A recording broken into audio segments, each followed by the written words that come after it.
জ্যামের কোনো লিমিটেশন নাই, 1 ঘন্টা 1.5 ঘন্টা শুধু জ্যামের মধ্যে আটকে থাকে। আর যারা পুলিশ বাহিনীর যদি কথা বলি, তারা তো কাজ করে না, তারা উল্টা সাইডে দাঁড়ায় থাকে। যানজট অনেক সময় আমাদেরও গাফিলতি কিছু আছে হালকা পাতলা। অটো রিক্সার জন্য সমস্যা হয়, যেমন গাড়ি উল্টা পাল্টা ঢুকায় দেয়।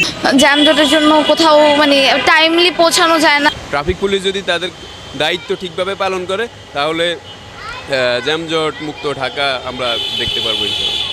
ভবিষ্যতে উন্নতি করার জন্য ভালো একটা লোকেরে বসান এবং ভালো একটা চিন্তা নেন। যানজট লেগে থাকে, কারণ ওনারা এক জায়গায় যায় দাঁড়ায় থাকে, লড়ে চড়ে না। দেখা যাচ্ছে কি যে মেট্রো যতই চালু হোক না কেন, হ্যাঁ, সে যানজটের মতোই রয়ে গেছে। না, আমরা ওরকমের আগের মতো যানজট কোনোভাবে ক্লিয়ার আছে। যে জায়গায় আমরা যানজটে 5 থেকে 10 মিনিট থাকে, সেই জায়গায় এক একটা যানজটে এখন 20 থেকে 30 মিনিটও চলে যায়। সেক্ষেত্রে আমরা ওরকমভাবে কোনো ফ্যাসিলিটি পাচ্ছি না, ঠিক আছে। যানজটের থেকে তার থেকে আরও বেশি যানজট বেজে যায়। আর মেট্রোলের কথা বলে, মেট্রোলে যদি সিরিয়াল ধরতে হয়, আগে 10 মিনিট লাগতো সিরিয়ালে, আর এখন আধা ঘন্টা একটা টিকিট পাওয়া যায় না, কোনো ফ্যাসিলিটি নাই। আর প্রচুর হচ্ছে জ্যামের কোনো লিমিটেশন নাই, 1 ঘন্টা 1.5 ঘন্টা শুধু জ্যামের মধ্যে আটকে থাকে। আর যারা পুলিশ বাহিনীর যদি কথা বলি, তারা তো কাজ করে না, তারা উল্টা সাইডে দাঁড়ায় থাকে। তারা নিজেদের মতো কাজ করলো, না করলে নাই। উল্টা আছে চারদিকে যত জ্যামজট আছে আরও দ্বিগুণভাবে লাগে, বুঝতে পারছেন। ভোগান্তি মানে আমি নিজেরই যদি বলি যে পরীক্ষা যখন দিতে যাই, পরীক্ষার মাত্র মনে করেন 10 মিনিট, সে জায়গায় 1 ঘন্টা আমি ওখানে বসে রয়েছি, আধা ঘন্টা বসে রয়েছে। সেক্ষেত্রে তখন দেখা যাচ্ছে কি যে আমার পরীক্ষার হলে যে আমাকে হয়রানি হচ্ছে, আমার মানে ভার্সিটিতে আমাকে ঢুকতে দিচ্ছে না। যানজট অনেক সময় আমাদেরও গাফিলতি কিছু আছে হালকা পাতলা। গাড়ি ঘোড়াই অতিরিক্ত বেশি, পুলিশ সামাল দিতে পারতেছে না, কারণ এত গাড়ি সামাল দেবে কীভাবে।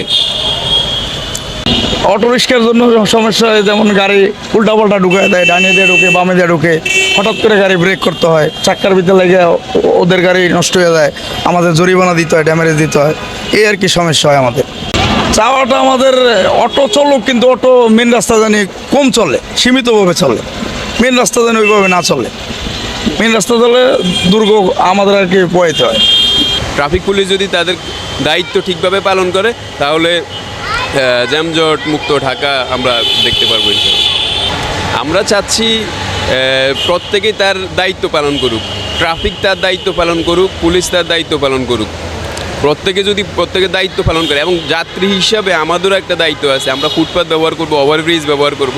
এই কাজগুলো যদি সবাই সবার জায়গা থেকে করতে পারে তাহলে একটা জ্যামজট মুক্ত ঢাকা শহর আমরা দেখতে পাবো। ওরকমভাবে পোষায় না, অনেকদিন আমরা বেতন নিতেও পারি, অনেক সময় নিতেও পারি না বেতন, এরকম অবস্থা। মালিক তো আর জমা কম নেয় না, কিন্তু আমাদের যাত্রী ওরকম নাই। এই যেমন আজকে বৃষ্টি পড়ছে, আইতে সময় মনে হয় 10-12 জন যাত্রী নেওয়া লাগছে, এটা তো আর মালিক পক্ষ দেখে না ভাই। ভবিষ্যতে উন্নতি করার জন্য ভালো একটা লোকেরে বসান এবং ভালো একটা চিন্তা নেন, যাতে আমাদের দেশের জন্য আরও উন্নত হোক।